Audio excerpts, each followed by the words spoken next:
Well, we're here in Stuttgart at the conference on ethics of care in October 2013, and I'm very happy to be here with Professor Gideon Calder. Welcome. Could you introduce yourself shortly? Yeah, I'm Gideon Calder. I'm Reader in Ethics and Social Philosophy at the University of South Wales, which is a new institution, very large in the UK. Okay. And you actually gave a presentation entitled Caring About Deliberation, Deliberating About Care, as the theme of the conference is Deliberation and Transformation. Could you elaborate a little bit about how do you try to implement deliberation? Well, what's interesting about ideas about deliberation is that they came from usually very abstract sources. So they came from political philosophers thinking about democracy and how it can be enhanced and refined and become more representative and more inclusive. And what's interesting about the way in which philosophers have talked about it is that they've become more and more concerned with how you would actually institutionalize good deliberation. So what kinds of settings and frameworks and environments you would need for people to be deliberating in an appropriately effective and valuable way. And it's a large part of the ethics of care as a tradition has been about that same kind of inclusion, so about including the voices of caregivers and care receivers and other relevant parties in terms of fleshing out and understanding what good relationships are, what good practices and so forth. And a lot of theorists of care actually do invoke the idea of deliberation directly in their work, so they actually talk about it as one of the things which would be distinctive about a care-based approach, that is doing this business of involving different kinds of voices in a discussion about the nature of what's going on and what should be done and so forth. But one of the things I'm interested in is that when you think about a model of deliberation, that's one thing, and how it actually takes place in practice is of course another. And that tends to bring in lots of practical issues and challenges which are actually quite hard to deal with at the level of an abstract model. So a lot of the time you find that the dynamics of how people actually talk to each other are complex and shifting and full of lots of layers which you couldn't really incorporate into a model in a very simple way, or it would be such a complicated model that it would almost be impossible to follow.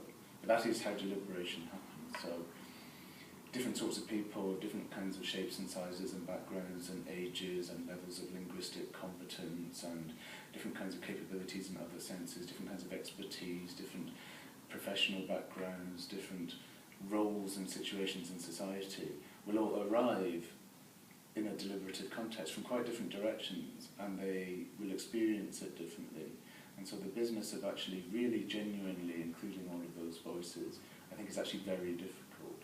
So one of the things that I talked about in my actual paper was a workshop that we run with a local authority in Newport, where one of the campuses of my university is. And it involves local authority employees who do social work, basically, along with the users of various kinds of services offered by the local authority, and caregivers as well as academics, and sometimes also the management of the local authority.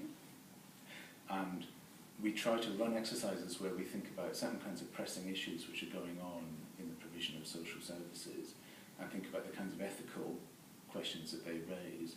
And we try to do that as much as possible on the model of a kind of deliberative exchange in the same way that deliberative democrats think about it. It's evolved that way. It wasn't our plan at the start. This is increasingly what we're trying to do. And what we find is that actually, in a way which is in some ways quite predictable, it's actually very difficult to achieve everything that seems to be valuable about deliberation because, for example, a lot of the literature on deliberative democracy originally was geared towards consensus, so it was assuming that a good outcome of a deliberative process would be a kind of unanimous position where everybody would converge and agree about what the important issues were and how we should respond to them. But in practice, what you often find is not consensus. What you find is an uncovering of lots of layers of conflict, actually, of people not agreeing about what the priorities are. And so then you have a kind of challenge about how you respond to that in a constructive way. And my own kind of sense about this is that it's probably better not to think of consensus as being the goal in the first place, not to think of deliberation only working when it leads to that kind of convergence, because then most deliberations will be failed deliberations in the sense that they probably won't deliver that kind of outcome at all. So it's how to think about the value of just finding out that there are sometimes differences and conflicts and a lack of agreement about what should be done, but still responding to that in a kind of constructive way. Care ethics is largely about people's relationships to each other and about the quality of those relationships. And it seems to me that we have to allow for the fact that there could be a very good quality of relationship even in a state of disagreement, for example, and that's okay. We shouldn't be nervous about that. That might actually be quite a helpful step on the way to making some progress in whatever field we're talking about. Okay, so also in relation to what you said earlier, that a model is not really, can never really approach reality. So we also, in deliberation, we need to really allow for a kind of diversity without thinking that it's not... Well, a good example would be, a model is useful and it's a starting point, and I can't really see how you could do something like deliberation without some kind of model. It's just that it has limits, it only takes you so far. So, for example, it would be just as problematic to have a model which was assuming disagreement in advance, because that would probably become self-fulfilling. You would be looking for diversity and discrepancies between what people thought instead of perhaps allowing for them to converge, and that could equally well happen. But the problem is that if the model either assumes that there will be consensus or its opposite, then it risks making that the outcome and not being sufficiently sensitive to the actual context, the actual kind of dynamics of how the real deliberation is playing out. So it's to have, I suppose, a model which is as open as possible as regards possible outcomes, but still geared towards seeking what's valuable in deliberation. I think that's quite a difficult